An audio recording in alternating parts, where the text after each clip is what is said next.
The most powerful instrument of global influence in the modern world is not a weapon, a treaty, or a technology. It's a piece of paper, the United States dollar. For 80 years, this simple greenback has been the undisputed king of global finance, granting the nation that prints it a level of economic power unprecedented in human history.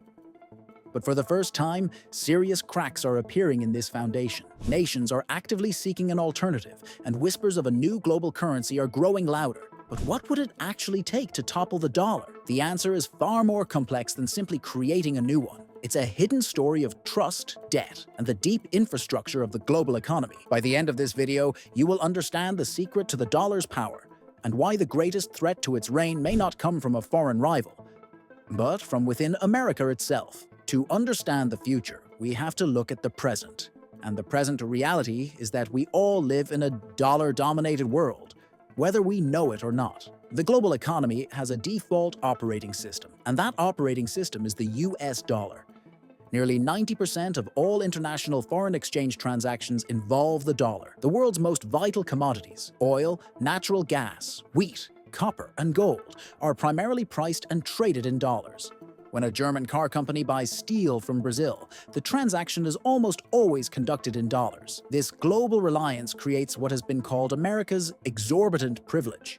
Because everyone needs dollars to trade, there is a constant artificial demand for American currency. This means the US can print money to buy things from the rest of the world, and the world has little choice but to accept it. It also means the US can borrow money far more cheaply than any other nation. But the most significant power it grants is the ability to use the dollar as a tool of foreign policy. By controlling access to the dollar-based financial system, the US can impose crippling sanctions, effectively cutting entire nations off from the global economy. For the rest of the world, this system is a double-edged sword. It provides stability, but it also creates dependency and vulnerability to American political whims. The stakes are immense. A shift away from the dollar would rewrite the rules of global power, diminish American influence overnight, and could trigger a financial crisis in the US that would make 2008 look like a minor tremor. The cost of everything America imports, from electronics to clothing to cars, could surge. The question is no longer if countries want to move away from the dollar, but if they can.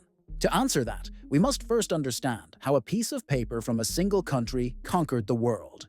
The dollar's story as world leader begins not with a bang, but with an agreement.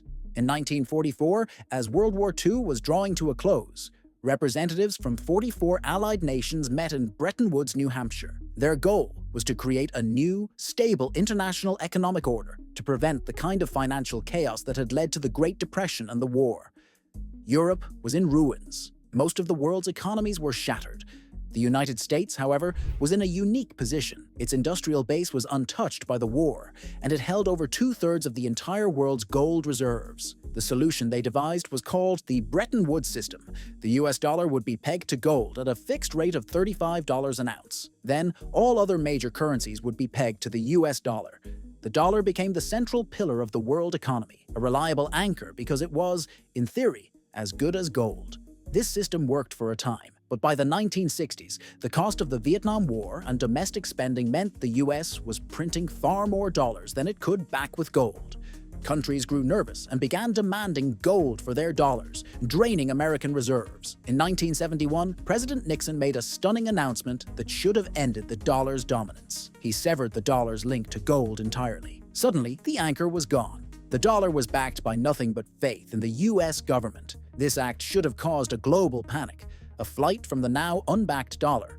But what happened instead was the opposite. The dollar became even more powerful, and it achieved this through a brilliant geopolitical maneuver centered on the one commodity every nation on Earth needed to function: oil. Following the 1971 decision, the US struck a deal with Saudi Arabia, the world's largest oil exporter and the de facto leader of OPEC. The terms were simple. The US would provide military protection and hardware to the Kingdom of Saudi Arabia. In exchange, the Saudis would price all of their oil sales exclusively in US dollars and invest their excess oil profits in US government bonds. The rest of OPEC soon followed suit. This was the birth of the Petrodollar system. Since every industrialized country needed to buy oil, every country now needed a massive stockpile of US dollars to do so. It created a permanent, global demand for American currency that was no longer dependent on gold, but on oil. This system has been the bedrock of the dollar's dominance for 50 years. So if another currency wants to take the throne, it must not only replace the dollar in daily transactions, it must also break the petrodollar system, and more importantly, offer a better alternative. And there are several contenders vying for the position. The most obvious challenger is the euro. It's the currency of the Eurozone, a massive, wealthy economic bloc of 20 countries. On paper, it's a strong candidate. It's a stable, trusted currency used for about 20% of global foreign reserves. But the euro has an Achilles heel. It is a currency without a country. It is managed by the European Central Bank, but it isn't backed by a single, unified government. A financial crisis in one member state, like Greece or Italy, can threaten the stability of the entire currency. But its biggest weakness is the lack of a unified debt market. There isn't a single euro bond that is equivalent to a US Treasury bond.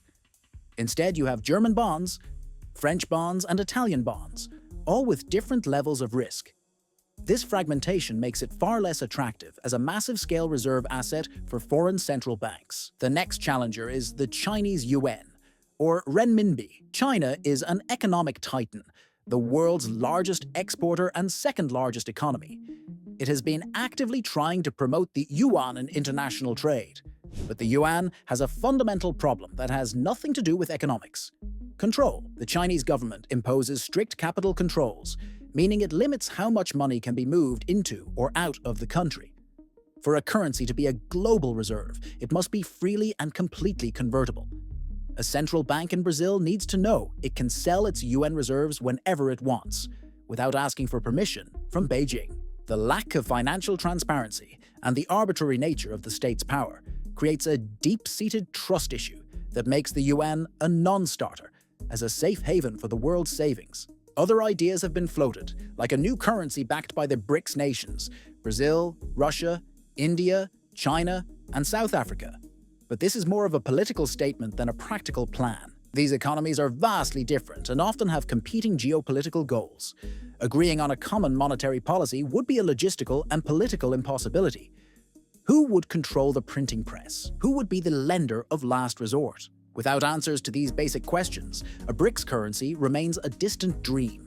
And that brings us to the real secret of the dollar's power. The true strength of the dollar, its ultimate competitive advantage, is not the size of the US economy, its military might, or even the petrodollar system. It's the boring, unglamorous, yet utterly critical US Treasury bond. When a country like Japan or Saudi Arabia has a surplus of dollars from its export sales, it doesn't just let them sit in a bank account, it uses them to buy things. And the main thing it buys is US government debt in the form of Treasury bonds, bills, and notes. A US Treasury bond is, simply put, a loan to the US government. The market for these bonds is the deepest, most liquid, and historically, the safest financial market in the world. At any moment, a central bank, a corporation, or an individual can buy or sell tens of billions of dollars worth of these bonds instantly with minimal effect on the price. They are the ultimate safe haven asset. When global panic strikes, capital from all over the world flees to the safety of US treasuries. No other country or political union offers anything that comes close. The euro bond market is fractured. The Chinese bond market is opaque and state-controlled. There is simply no other place to safely park trillions of dollars of reserve currency.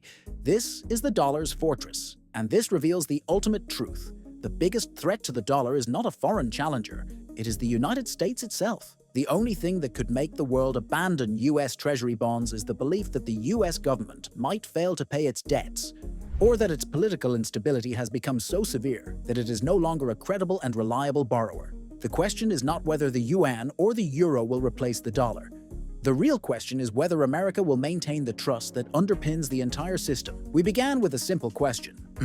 Will another currency replace the dollar? And we've journeyed through the history of its rise, the logic of the petrodollar, and the weaknesses of its challengers. We've discovered that the dollar's true superpower lies not in oil or armies, but in the unparalleled trust the world places in the US government's ability and willingness to pay its debts, manifested in the massive, liquid market for treasury bonds. No rival has an answer to this. The euro is a currency without a unified nation, and the yuan is a currency controlled by an authoritarian state. The global financial system is like a vast city, and for 80 years its foundations have been built on American bedrock. But bedrock can crack. If America's political dysfunction continues to escalate, if the full faith and credit of the United States is ever seriously brought into question, the world will be forced to find an alternative. A flight from the dollar would be catastrophic, not just for America, but for the entire global economy built in its image. The dollar's reign is not a birthright. It is a privilege earned through decades of stability and trust. And in the end, it is only America that can choose to give it away.